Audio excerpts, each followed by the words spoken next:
श्रीपादराजं शरणं प्रपद्ये। अध्याय 28। श्रीपाद श्रीवल्लभ चरित्रामृतामध्ये आज आपण 28वे पुष्प गुंफूया। 28व्या अध्यायाचे नाव आहे श्रीपाद श्री व्यंकटेश्वर स्वामी आहेत। चला तर मग सुरुवात करूया। अध्याय 28 श्रीपाद श्री व्यंकटेश्वर स्वामी आहेत। विष्णू महाविष्णू, लक्ष्मी महालक्ष्मी, सरस्वती महासरस्वती, काली महाकाली यांच्या स्वरूपाचे वर्णन। तो शुक्रवारचा शुभ दिवस असून श्री वासवी कन्या देवीच्या जयंतीच्या उत्सवाचा परम मंगल दिन होता। प्रातःकाळीच श्रीपाद प्रभू कृष्णेच्या पाण्यावरून चालत चालत पैलतीरांवर येऊन पोहोचले। आम्ही नावेत बसून नदी ओलांडून पैलतीरावर आलो। त्यावेळी सकाळचे 7 वाजले होते। तिरुमला महाक्षेत्रात श्री व्यंकटेश्वर स्वामींची आणि श्री लक्ष्मी स्थानाकडून पूजा अर्चना इत्यादी स्वीकारण्याची ती शुभ वेळा होती। श्रीपाद श्रीवल्लभ काल त्या शेताच्या मालकाने निर्माण केलेल्या गोशाळेत प्रवेश करून ध्यानस्थ बसले। त्याच वेळी आम्ही सुद्धा गोशाळेत पोहोचलो। पंचदेव पहाड या परिसरात श्रीपाद प्रभूंचा सत्संग प्रारंभ करण्याचा तो मंगल समय होता। बघावे ते आश्चर्यच, श्रीपाद प्रभूंचा देह एकाएकी अत्यंत तेजपुंज होत होता। ते महातेज चारी दिशांना हळूहळू व्यापू लागले। त्यावेळी प्रभूंचे शरीर प्राकृतिक शरीरासारखे न दिसता एका अत्यंत तेजोमय मूर्तीप्रमाणे दिसत होते। थोड्या वेळानंतर श्रीपाद प्रभू गोशाळेतून बाहेर आले। सर्वसाधारण मानवाप्रमाणे सूर्याच्या उन्हात त्यांची छाया भूमीवर पडत असे, परंतु आज आश्चर्य घडले। त्यांची छाया भूमीवर पडत नव्हती। चालताना मातीमध्ये त्यांची पदचिन्हे नित्य उमटत असत, परंतु आज मात्र एक सुद्धा पदचिन्ह उमटले नव्हते। त्यांनी सूर्याकडे तीक्ष्ण नजरेने पाहिले। त्यांचे दिव्य शरीर तेजाने भरून जाऊन ते सारखे वाढत होते। थोड्याच वेळात आमच्या दृष्टीसमोरच श्रीपाद प्रभूंचे ते विशाल तेजोमय रूप सूर्यामध्ये विलीन झाले। त्या सूर्यबिंबात आम्हास एका दिव्य शिशूचे दर्शन झाले। ते बाल्य रूप पृथ्वीवर वेगाने येत होते। त्या बालकाचे चरण भूमीवर पडताच आम्हास काहीच दिसेनासे झाले। श्रीपाद प्रभू मंदहास्य करीत होते। त्यांनी सूर्याकडे पुन्हा एकदा तीक्ष्ण नजरेने पाहिले। त्यावेळी आम्हास पुनरपी सर्व काही स्पष्ट दिसू लागले। आम्हाला सुद्धा त्यांनी सूर्याकडे पाहण्यास सांगितले। आम्हास त्या लालबुंद सूर्यबिंबात एक अत्यंत सुंदर अशी दिव्य तेजमूर्ती बालिका दिसली। ती बालिका हास्यवदनाने भूमीवर येत होती। तिचे चरण भूमीस लागताच आम्हास पुनरपी काही दिसेनासे झाले। आम्ही आश्चर्याने चौफेर पाहू लागलो। त्या गोंडस बालिकेने आमच्याकडे पाहिले आणि स्मितहास्य केले। तेव्हा आम्हास पुन्हा सर्व काही दिसू लागले। त्या बालिकेस श्रीपाद प्रभूंनी अत्यंत प्रेमाने आदराने उचलून घेतले। त्यावेळी श्रीपाद प्रभूंचे वय 16 वर्षाचे व त्यांच्यासारख्याच दिसणाऱ्या त्या अजाण कन्येचे वय 3 वर्षाचे होते। तिने अंगावर भरजरी रेशमी वस्त्र परिधान केलेले असून त्याला शोभतील अशी दिव्य आभूषणे सुद्धा घातली होती। ती बालिका आणि श्रीपाद प्रभू त्या गोशाळेत गेले।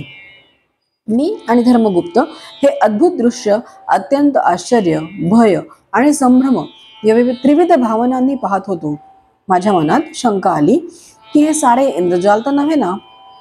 माझ्या मनातील भावना ओळखून श्रीपाद प्रभू म्हणाले, अरे शंकर भेट्टा, हे काही इंद्रजाल नाही, हा माझा स्वभावच आहे।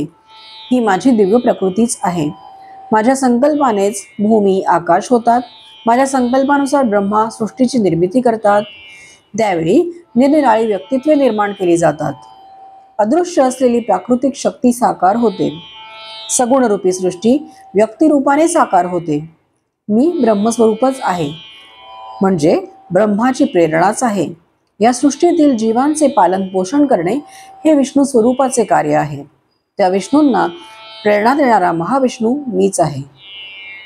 सरस्वती आणि महासरस्वती या दोघी वेगवेगळ्या आहेत। सरस्वती ही सृष्टीतील ज्ञानदेवता आहे आणि या ज्ञानदेवता स्वरूप असलेल्या सरस्वतीला प्रेरणा देणारी महासरस्वती देवता आहे आणि हे अनोघा स्वरूपच आहे।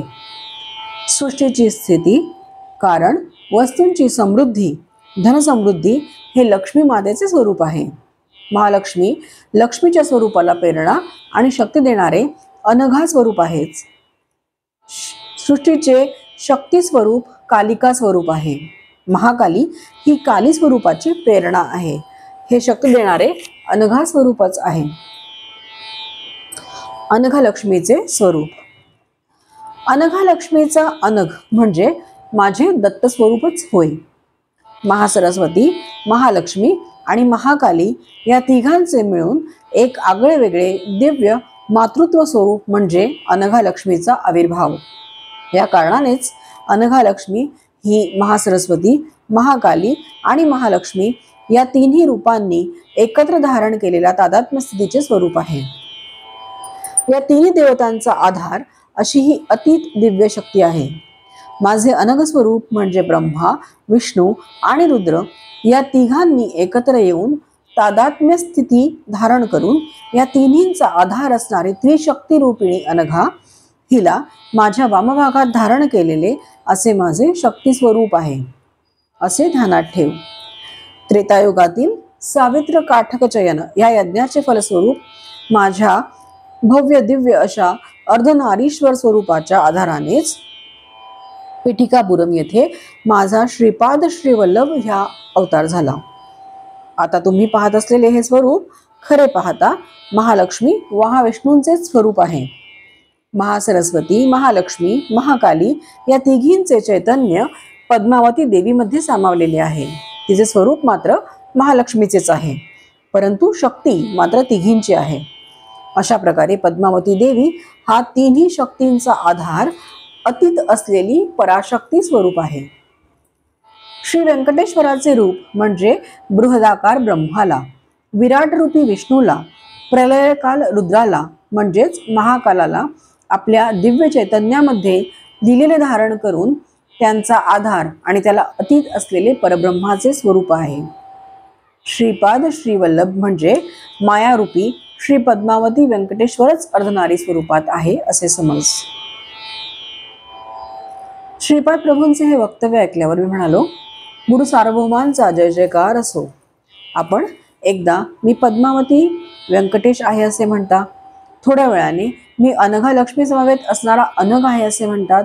माझ्या मंदबुद्धीला याचा बोध होत नाही. आपण कृपा करून माझा उद्धार करावा. त्यावेळी दिनांचे नाथ सद्गुरू श्रीपाद प्रभू म्हणाले, महालक्ष्मी आणि पद्मावती या मूलतः एकच तत्वाच्या आहेत. ती जेव्हा महालक्ष्मी तत्व स्वीकारते तेव्हा माझ्यातून विष्णू तत्वाचा प्रादुर्भाव होतो.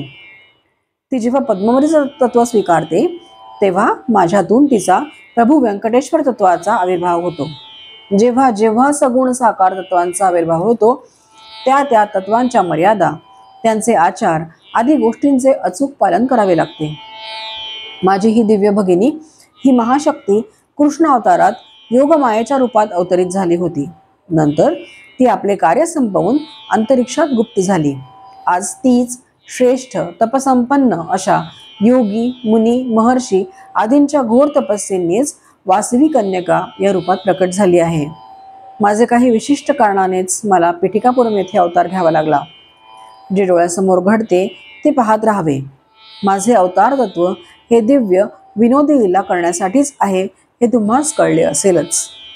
श्रीपाद प्रभू पुढे म्हणाले, अरे शंकर बेटा, या पंचदेव पहाडावर घडलेल्या लीलांचे, पाहिलेल्या दृश्यांचे जसे पाहिले तसे अगदी तसेच वर्णन या चरित्रामृतात कर.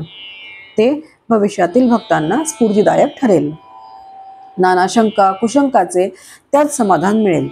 साधकांना त्या ग्रंथाद्वारे आणि लीला प्रसंगाने भक्तिमार्ग सुलभ होईल. या वक्तव्यानंतर श्रीपाद प्रभूंच्या दिव्यवाणीने विश्राम घेतला. आम्ही आश्चर्यचकित होऊन पाहतच होतो. तितक्यात श्रीपाद प्रभूंचे दिव्य स्वरूप तेजाने झळकू लागले आणि त्यामधूनच श्री पद्मावती देवींचा आणि श्री व्यंकटेश्वर स्वामींचा आविर्भाव झाला. श्रीपाद श्रीवल्लभांचा जय जयकार असो. श्रीपाद राजम शरणम प्रपद्ये. येथे अध्याय 28 समाप्त होत आहे. श्रोते हो, 28व्या अध्यायाचं फलित मी तुम्हाला सांगते.